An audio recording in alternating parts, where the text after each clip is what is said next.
May tahanang buo, puno ng pangarap.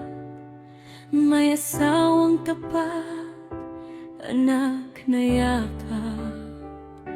Ngunit dumating ang tukso sa dilim, pusong naligaw sa maling pagtingin. Sa bawat lihim na pagtatagpo, unti-unti gumuho ang pangako.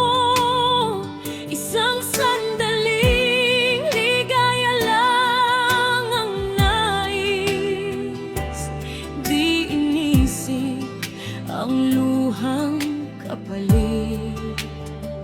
Sa likod ng saya, may pusong nasugatan. May batang nagtatanong kung saan nagkulang. Bakit nagbago ang dating mundo? Bakit ang tahanan ay winasak mo?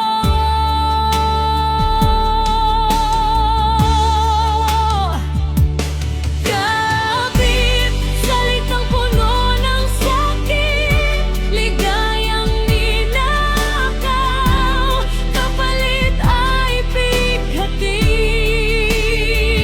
Sinira ang tahanang minsan ay buo, dahil sa pusong di marunong makontento. Kabiluha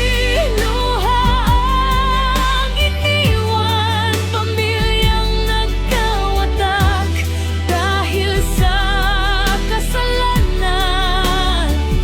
Isang maling pili habang buhay ang bayan sa asawang sugatan, sa anak na wasak.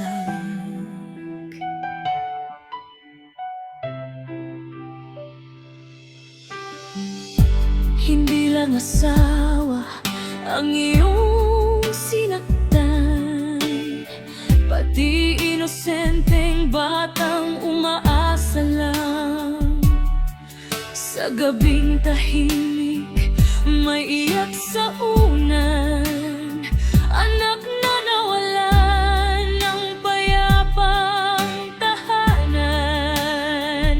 Sino ang yayakap sa kanilang takot? Sino ang sasalo sa sakit at galit, habang ikaw ay masayang nagmamahal? May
sa landas. Dahil ang sugat na iyong ginawa, habang buhay nilang dadalhin sa alaala.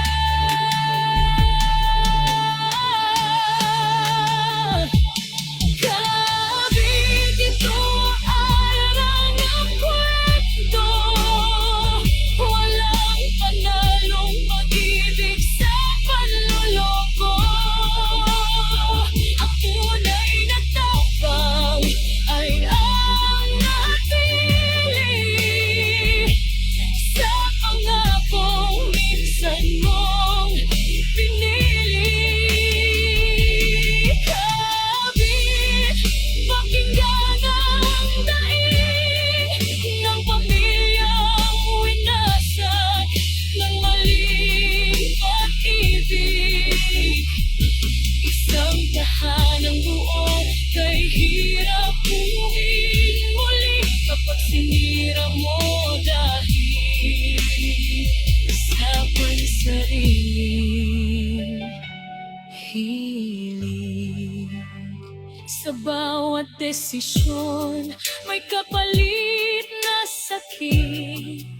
Ingatan ng pamilya, huwag maging dahilan ng pait.